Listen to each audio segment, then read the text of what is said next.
Emerald Fennell's Wuthering Heights 2026 isn't just another adaptation of Emily Bronte's 1847 classic, it's a bold, chaotic, and at times bewildering reimagining. And yes, it comes with quotation marks because Fennell herself insists this is not your grandmother's adaptation. It's a film that thrives on extremes: passion, desire, cruelty, and opulent visual indulgence. But here's the thing, if you think of Wuthering Heights as a straightforward love story, well, you're about to have your assumptions shattered, because in Bronte's story, love isn't just romantic, it's obsessive, destructive, and entirely unforgiving, and Fennell takes all of that and turns it up to 11. Let's start at the beginning. In this version, we meet young Catherine Earnshaw, played by Charlotte Mellington, as a spirited, mischievous girl, and her father, the vain, abusive, and alcoholic Mr. Earnshaw, brought to life by Martin Clunes. Catherine's only true companion is the loyal servant Lady Nellie, portrayed by Vi Nguyen. The story kicks off when Mr. Earnshaw, in a moment of charity, rescues a nameless, starving boy off the streets of Liverpool. He becomes Catherine's pet, and she names him Heathcliff, Owen Cooper in his youth. This boy is poor, dirty, and illiterate, but he forms an unbreakable bond with young Cathy, a bond that will shape both their lives forever. From the start, Fennell frames their relationship with tension and intensity, highlighting attraction, friction, and the emotional codependency that grows between them. As children, Cathy and Heathcliff's bond is almost innocent, but not for long. Mr. Earnshaw's cruelty leaves scars, both literal and emotional. Heathcliff takes the brunt of physical punishment, reinforcing a dynamic of sacrifice and loyalty that borders on obsession. By the time Cathy reaches adolescence, things shift. Desire enters the picture. Fennell doesn't shy away from this. She's unflinching in showing how Cathy's awakening sexuality complicates everything. Enter social hierarchy. Cathy is torn between Heathcliff, who represents raw, untamed passion, and Edgar Linton, Shahzad Latif, a wealthy, socially acceptable suitor. Linton's sister, Isabella, Alison Oliver, also arrives at the moors, creating further tension. Here, Nellie, played by Hong Chow, acts as both observer and instigator, guiding the trajectory of Cathy and Heathcliff's connection, while also becoming caught up in the swirling emotions herself. When Heathcliff departs, heartbroken, humiliated, and seeking fortune, Cathy chooses to marry Edgar. It's pragmatic, socially conditioned, and emotionally devastating. This is where Fennell's visual storytelling truly shines. Heathcliff is framed in silhouette against a crimson sky, shattered, defiant, larger than life, a visual metaphor for his obsession and simmering rage. 5 years later, Heathcliff returns.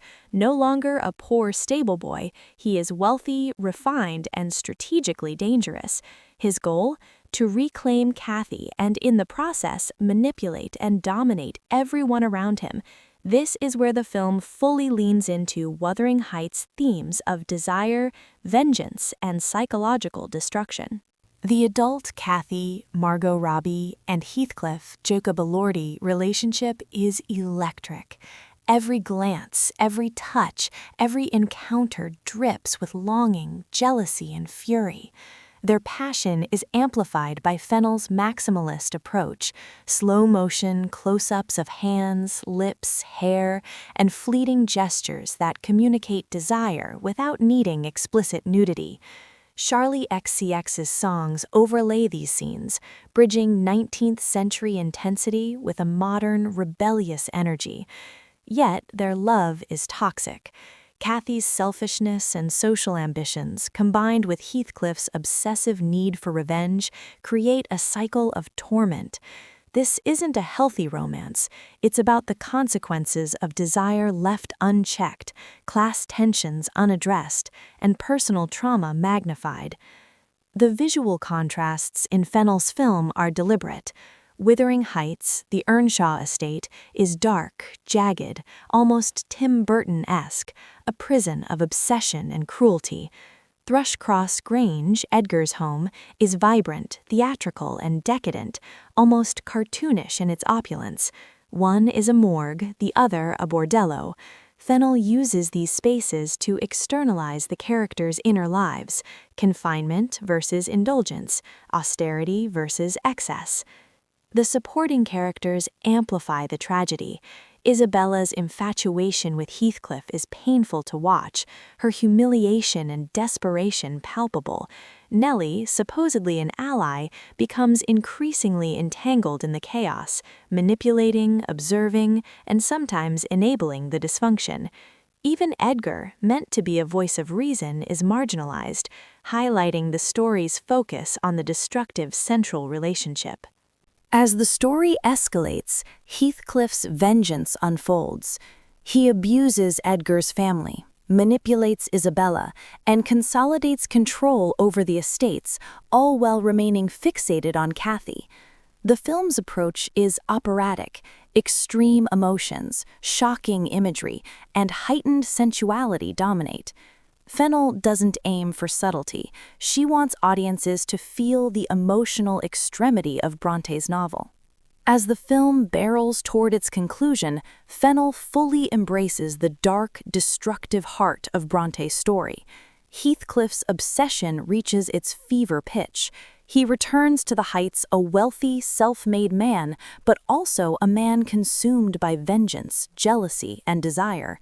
His single-minded fixation on Cathy dominates everything: her affection, her life, even the people around her.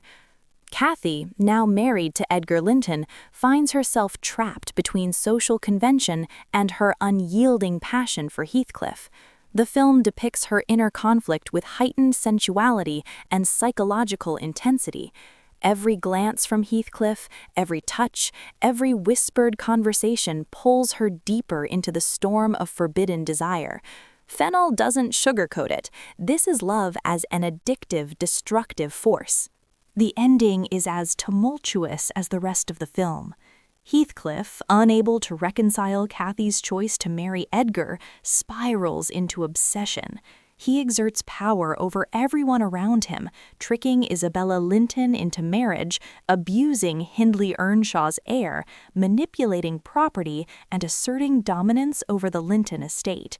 His actions are cruel, calculated, and terrifying, yet the film still frames them through a lens of twisted romanticism. Cathy, meanwhile, is both complicit and victim. Her choices, driven by pride, fear of poverty, and societal expectations, have consequences. Fennell emphasizes that their love is toxic, a bond that consumes both of them and harms those around them. It's not a story of reconciliation or redemption. It's a story of obsession, desire, and the cost of unrestrained emotion. The film's climax mirrors one of the most haunting parts of the novel. Heathcliff, in the grip of grief and desire, digs up Cathy's grave, not to desecrate, but in a macabre attempt to be reunited with her. He imagines dissolving into the earth with her, a vision that blurs the line between eroticism, mourning, and madness.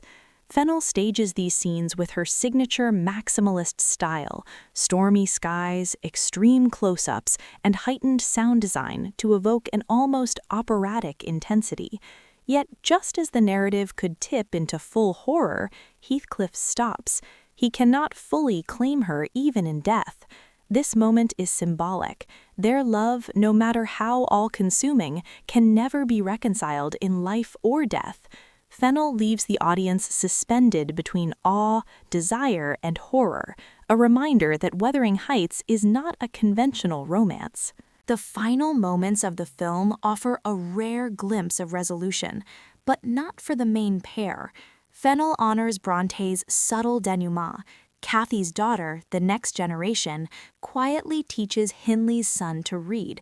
It's intimate, gentle, and quietly hopeful, a stark contrast to the chaos, lust, and revenge that dominated the adult Heathcliff and Cathy. Here, Fennell hints at the possibility of growth, learning, and stability in the next generation. the destructive patterns of obsession and class tension don't repeat in the same extreme way. This ending reminds us that Wuthering Heights isn't just a story of romantic passion, it's also a cautionary tale about the consequences of unchecked desire, pride, and vengeance. So, to sum up the ending, Heathcliff remains obsessed and tragic, his love for Cathy unresolved, his vengeance largely complete but hollow. Cathy's life is defined by her choices and compromises, ultimately leaving her trapped by society and herself, and the final, delicate scene with the next generation offers a glimmer of hope, showing that life, and perhaps love, can continue beyond the destructive cycle of the original lovers. It's a bitter, intoxicating conclusion that cements Fennell's Wuthering Heights as a dark, sensual, and emotionally extreme cinematic experience. Love here isn't redemptive, it's dangerous, consuming, and unforgettable. And if you leave the theater thinking about Cathy, Heathcliff, and the Moors, well, Fennell has done her job.